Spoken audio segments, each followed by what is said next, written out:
আসসালামু আলাইকুম, কেমন আছেন সবাই? ডেজার্ট দেখছেন না? হ্যাঁ, আজকে নতুন একটা খাবার আপনাদের সাথে শেয়ার করব।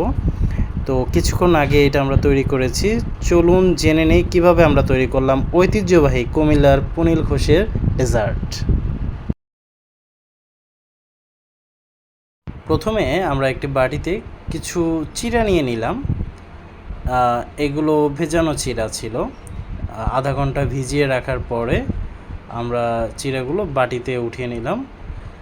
তো এরপর আমরা এটাতে কিছু নারিকেলের গুঁড়া দিয়ে দিলাম। এরপর সামান্য ছানা দিলাম।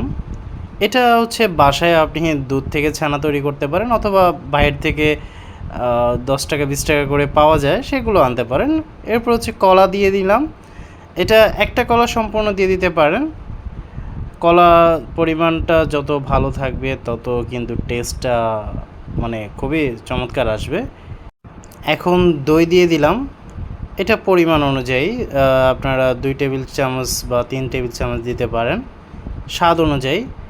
এটা কিন্তু মিষ্টি দই ছিল। আর এখানে কিছু রসমালাই দিয়ে দিলাম আর কি। রসমালাই এর সাথে একটু রস দিয়ে দিলাম।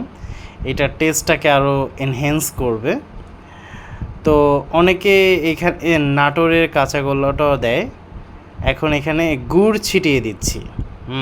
এইটার টেস্টটাকে আরও বাড়িয়ে দিবে কিন্তু এই গুড়টাই। তো আসুন দেখে নেই কেমন হইলো।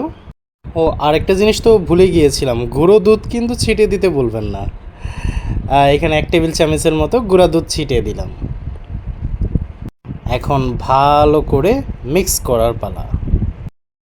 ভিডিওটা ভালো লাগলে অবশ্যই লাইক এবং শেয়ার করে যাবেন, আর আমাদেরকে কমেন্ট করে জানাবেন আপনারাও এটা টেস্ট করেছেন কিনা। সেই